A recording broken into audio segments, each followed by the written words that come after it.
جی ناظرین آپ دیکھ سکتے ہیں گرفتاریوں کا سلسلہ ایک مرتبہ پھر جاری ہو چکا ہے. ایک بزرگ کو بھی گرفتار کر لیا گیا ہے. ناظرین گرفتار کر لیا گیا ہے.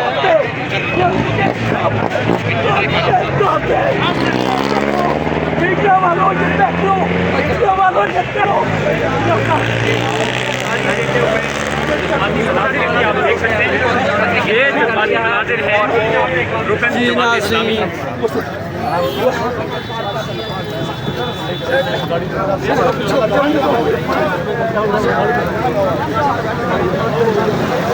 سر پیچھے رہنا صدف زوم کرنا ہے. آپ دیکھ سکتے ہیں گرفتاریوں کا سلسلہ ایک مرتبہ پھر جاری ہو چکا ہے.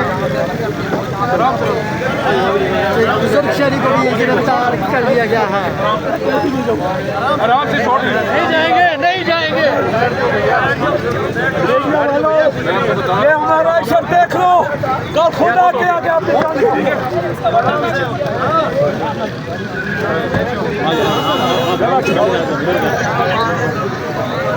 جی ناظرین گرفتاریاں ایک مرتبہ پھر شروع ہو چکی ہیں. آپ دیکھ سکتے ہیں دفعہ 144 کی خلاف ورزی کرنے پر مظاہرین کو گرفتار کیا جا رہا ہے. یہ آپ ملاحظہ فرما سکتے ہیں. آباد پولیس دفعہ 144 پر عمل درآمد کرواتی ہوئی جماعت اسلامی کے مزید کارکنان گرفتار. یہ آپ دیکھ سکتے ہیں.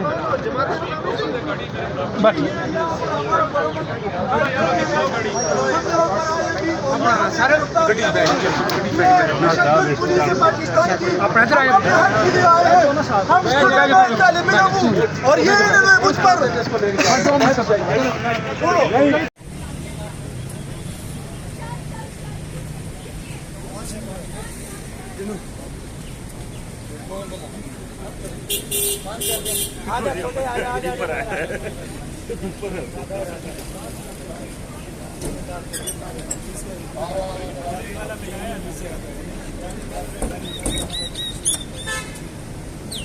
ہم نے خان کو جیل سے زندہ نکالنا ہے.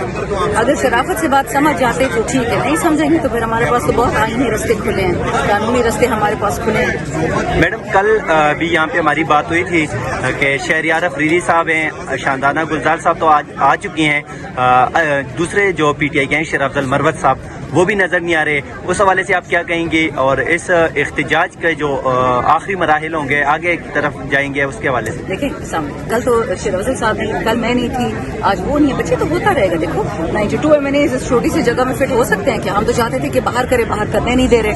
ہم نے کہا ڈی چوک پہ کرتے, وہاں کرنے نہیں دے رہے تاکہ سارے MNAs ہیں. تو ہم نے خود روٹیشن پہ رکھا ہوا ہے کہ ڈیلی 25 MNAs آئیں گے, جو آ سکتا ہے آئے گا. میڈم باہر آپ کو اجازت نہیں ہے احتجاج کی, تو دوسری طرف اگر ہم دیکھتے ہیں تو لوگوں کو پی ٹی آئی کی لیڈرشپ کو گھروں سے اٹھانے کا سلسلہ ایک مرتبہ پھر شروع ہو چکا ہے. پنجاب میں یہ عمل جو ہے بہت تیزی سے, تو اس حوالے سے آپ کیا کہیں گے؟ پنجاب اس وقت جو حکومت ہے نا, وہ فرعون کی ہے, وہ نمرود کی ہے, وہ جالوت کی ہے.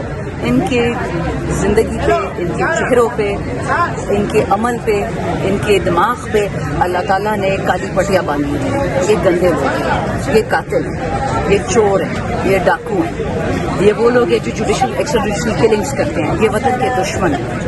یہ ٹیکس چراتے ہیں, صحت کارڈ چراتے ہیں, لوگوں کے گھروں سے آٹا چراتے ہیں, کلو والا آٹا دیتے ہیں. ان سب کو یہ منہ ہاتھ رکھے اچھائی کی. ہم لیڈر ہیں, بہادر ہیں, ہم کبھی بندوق کے ہتھیار نہیں اٹھائیں گے. ہم وطن کے پاسبان ہیں, سب عمران خان کے مجاہد ہیں. ہم کبھی ایک ملک کی اینٹ کو تکلیف نہیں ہے. اینٹ کو بجاتا زرداری ہے, ہم نہیں بچاتے. یہ شہباز شریف, نواز شریف, مریم کیا کہتی تھی کہ یہ جو دہشت گردی ہے اس کے پیچھے ڈیش ہے, یہ ہم نے کبھی کہا ہے؟ کبھی سنا ہے کسی ہمارے جلسے میں؟ یہ گندے لوگ ہیں, یہ تمام اداروں کے دشمن ہیں, یہ عوام کے دشمن ہیں. انشاءاللہ یہ ختم ہوتے رہیں گے. میڈم پی ٹی آئی کے آفس پہ جو ریڈ پڑی ہے اور وہاں سے جو ڈاکومنٹ وغیرہ اٹھا کے لے گئے, خواتین کو, پھر رؤوف حسن صاحب کو لے گئے, اس عمل کو آپ کس طرح دیکھتی ہیں؟ دیکھیے یہ مرتے ہوئے فرعون کی یہ آخری سانسیں ہیں, کرنے دو جو کرنا ہے. ہمیں دفتر کے امر ہمارے گھر بند کرتے, ہم نہیں ڈرتے ان سے. یہ یاد رکھو, یہ بزدل ہیں, ہمیشہ بزدل رہیں گے. ایک سی ایم ہے, ایک پی ایم, ایک پریزیڈنٹ ہے, عزت اس کی 804 کی, جو بیٹھا ہوا جیل میں. یہ یاد رکھو, پوزیشنز ان لوگوں نے چھین لی ہیں, عزت اللہ دیتا ہے اپنی مرضی سے.